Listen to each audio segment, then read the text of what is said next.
Hi, aspirants. Today we are moving with the next chapter. And it's a very interesting chapter. The name of the chapter itself is Political Parties. So, here we shall see the major political parties of India and how they perform, what are their mandates, what are their ideologies, so on and so forth. First, why do we need political parties? Let me just increase the font. They are the visible institutions in a democracy. And why do we need it? So here it says that what actually is a political party? It's a group of people who come together to contest elections and hold government in the power in the government. This is what the function of a political party is. They agree on some policies and programs for the society with a view to promote the collective good, larger good. They can have different views on what is good. So that is why they fight elections. And here you see all the major parties. Again, R.K. Lakshman's iconic common man here. The nation in peril, where have all our leaders gone at a time like this? So you see, they are campaigning, you can recognize. Again, these are all 90s cartoons. So you will see a Vishwanath Pratap Singh, you will see a Ramkrishna Hegde, you will see Harkishan Singh, you will see a Lal Krishna Advani, you will see a Sharad Pawar. So it points out to the fact that different political parties try to win elections and parties reflect fundamental political division in society. Just like society, we are having our own idea of what's wise and right. So do these parties because they are very much a part of society. Parties are about a part of society and thus involve partisanship. Yes, parties do involve partisanship. A party is known by which party it stands for, which policy it supports. It has three components: leader, active members, and followers. Leaders, the popular ones like Mr. Modi is there, Mr. Rahul Gandhi is there, Mr. KCR is there, Mr. Jagan is there. So these are the famous leaders. Okay, all these Jayalalitha, sorry, she is no more. So Paneer Silvan, these are the frontline. Naveen Patnaik. Now they are active members. The second rung leaders, and then they are the followers. People like us who follow different parties, or even if they don't follow, then we during voting we select one particular candidate, which we think is best amongst all, or least worst amongst all. So these are the parameters what comprises of followers. So what is the function of a political parties? They contest elections. Okay. So in most of the democracies, elections are fought among candidates put up by political parties. Parties select their candidate in different ways that we all know. They put different policies and programs. So different party come up with different policies. Different parties have different priorities. Like someone say that we will focus more on the agriculture. Someone says we will focus more on industries and service sectors. So these are the different policies and programs that parties come up with. Now, what more is here? There are several other things. Parties play a decisive role in making laws, for a country. Of course, it is the political parties who win elections and frame laws for the country. Parties form and run government. One and the same thing. These parties that lose the election play the role of the opposition. We have already talked about that. How those who do not get majority but get some seats, they sit in the opposition and they keep a tab on the government. They ask questions. They suggest policy alternatives to the ruling party, and they shape public opinion, or we can say that it's both way. Public opinion largely is reflected in political parties. So these are the main functions of political parties.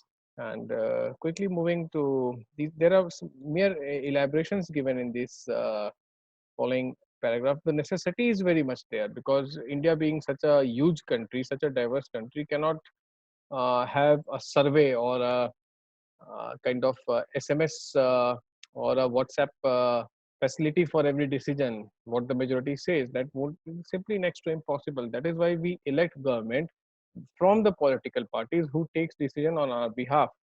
one of the main functions of the political parties, that they will exercise their influence. They will take decisions on our behalf. So you see different uh,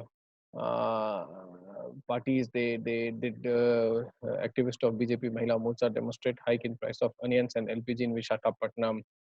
Ministers are then other political parties, CPIM, CPI, they are protesting against POSCO steel plant that was there in Orissa, yes, Bhubaneswar. So how many parties should we have? Again, for a country like India, it runs into thousand. Most of the democracies are dual party, Republicans and Democrats in USA, Conservatives and Labour Party in UK. India has a multi-party system because India is very uh, diverse and very big. So it's a debate is going on whether we should have a multi-party system or a dual-party system, but certainly not in this chapter. Just for the matter of fact, you should know that uh, India has a multi-party system.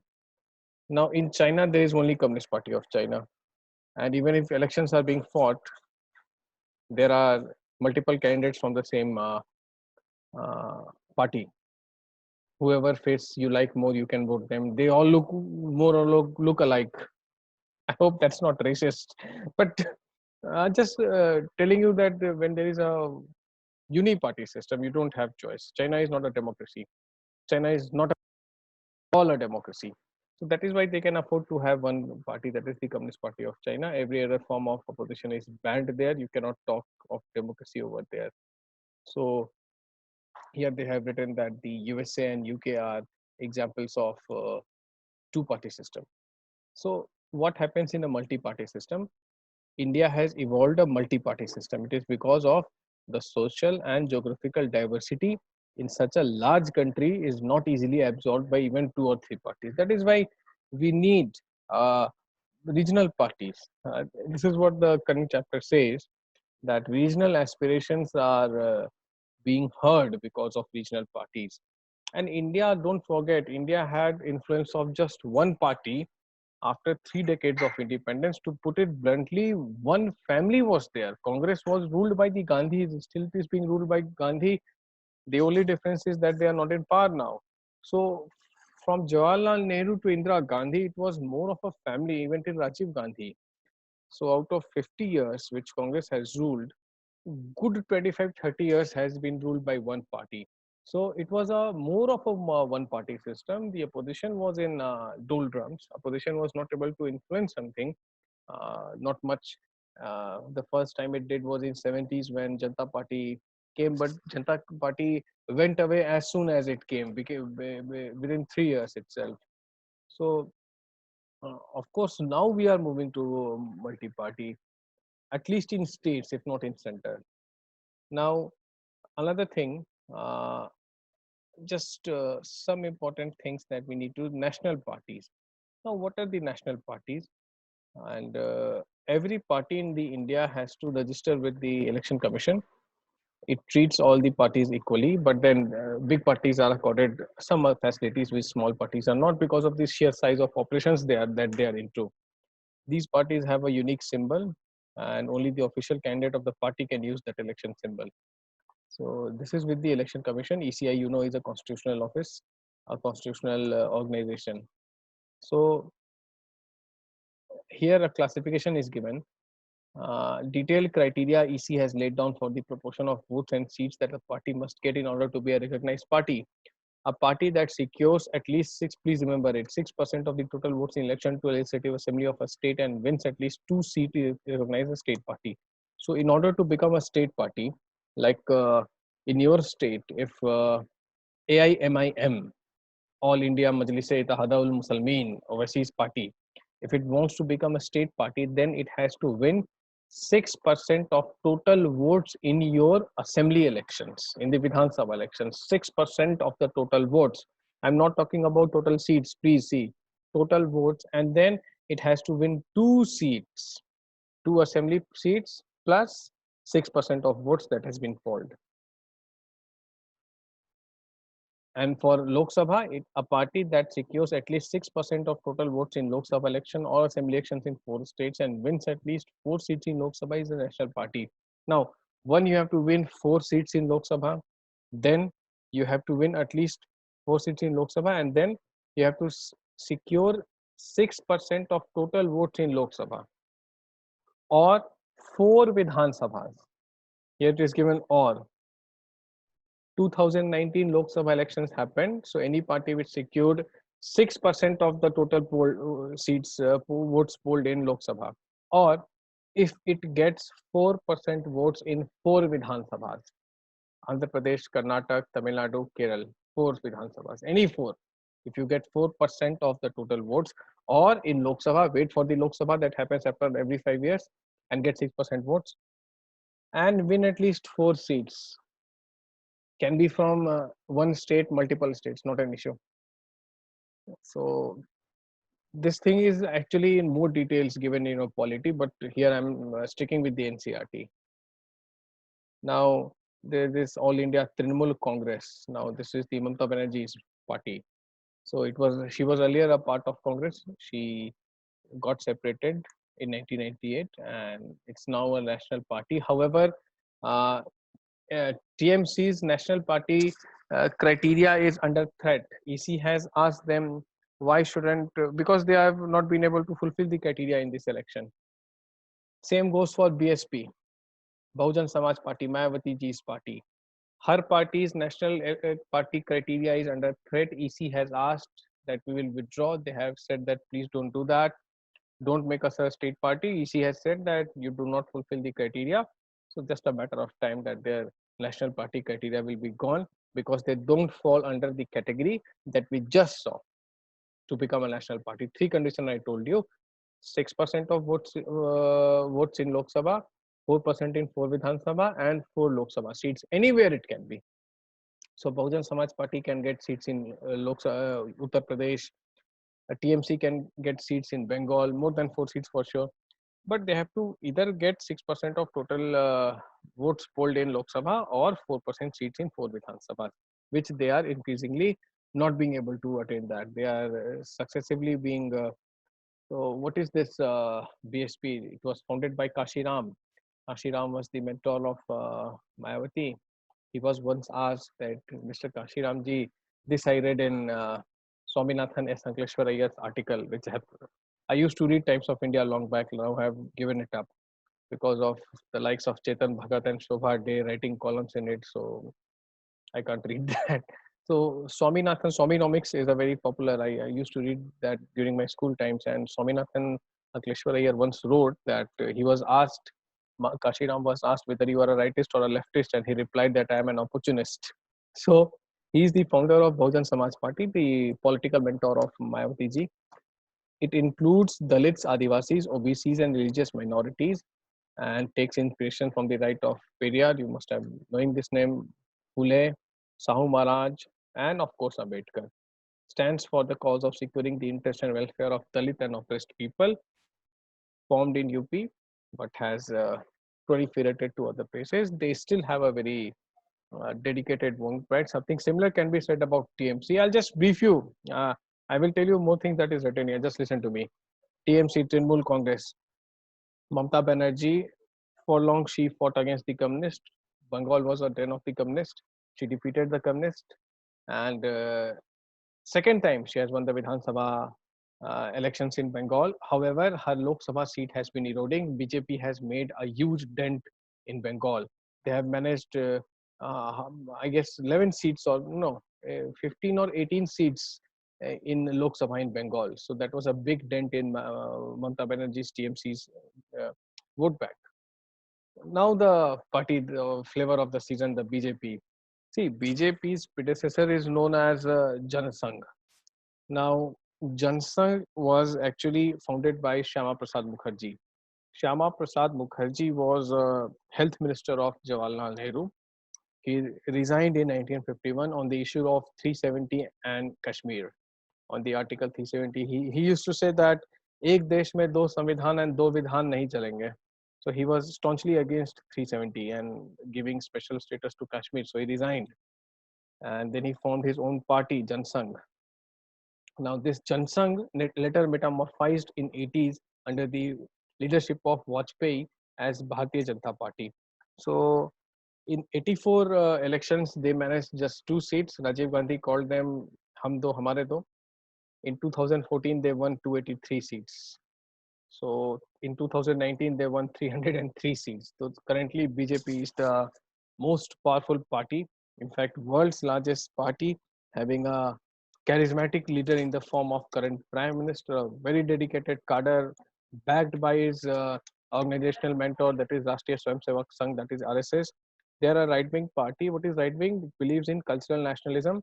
It talks about uh, small states. They are in the favor of decentralization through small states. They believe in defending the country, cultural nationalism, security, internal security of country, and of course, a tinge of Hindutva is always there. Uh, don't have to discuss. Yeah, there it is given Hindutva. You see the top line here in brackets. Now, what is this Hindutva? We'll see this in optional itself. So this is what BJP is about.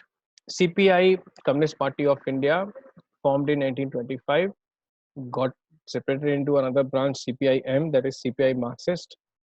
Now left, they are called left parties or communist. They believe in championing the cause of poor and the downtrodden. They were confined to Kolkata, West Bengal, Tripura and Kerala. Now they are just confined to JNU or other central universities where social studies are being taught. It's actually true. They have a very strong hold on academia, but their political base is eroding. Now, why it is happening? Again, this is something that I have to tell you in optional, so I'm stopping here. Actually, globalization has created a mobile labor, so their vote bank is not very consolidated. Moreover, they have not shown indigenous understanding of India. They are still borrowing concept from Karl Marx and Friedrich Engels and Che Guevara and Mao, which is not fitted in the Indian context. So, if you read your 12th NCRT, it's given there that the CPI was the party having second largest vote share after Congress in the first two general elections, but now they are into oblivion. Now, Nationalist Congress Party and Indian National Congress, you all know the grand old party. Now it's facing an leadership crisis, which is manifesting in the form of identity crisis as well, because they are losing many elections. They have won also in December 2019. I guess they have won 3 assembly elections, Rajasthan, Chhattisgarh, and Madhya Pradesh, but they lost Madhya Pradesh. And Lok Sabha base is actually eroding. Congress has become a kind of you know spent force, it seems, in present circumstances. Nationalist Congress Party is this party of Mr. Sharad Pawar. He was also with Congress like Mamata Banerjee. He is confined to Maharashtra. He is the form of Maha Aghadi alliance that is ruling the state right now. Now you see the state parties here. There are several state parties who are confined to their respective states, and here is the list of all the major parties given here. So you just don't have to remember it. If you read the newspapers, you will be fond of it. And when you will read your optional, then of course you will see these things in all of these ideologies and political parties and the political alliances and the caste and everything. So what is the challenge we see? The first challenge is the lack of internal democracy. Most of these political parties are private proprietorship and sons and daughters. So the next generation leader is already born. The moment they are born, they are the next leaders. So there is no internal democracy left. Then there is dynastic succession that I told you. One is the lack of internal democracy, that leaders are being uh, kind of forced upon the party cadre rather than being democratically elected within the party. Second is the dynastic rule that I told you. Third is the use of money and muscle power, the brute money and muscle power, which helps the Gunda type people to get political mileage.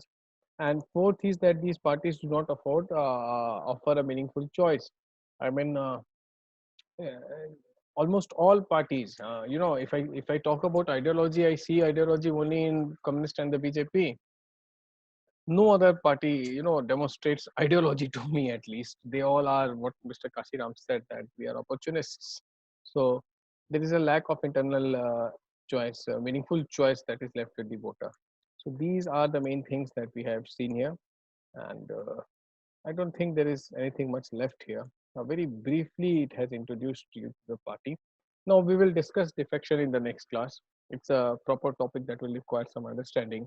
I'll explain you the law, even that which is not given in the book, and we'll proceed with the next chapter. So, till then, please take good care of yourself and keep studying hard. Goodbye for now.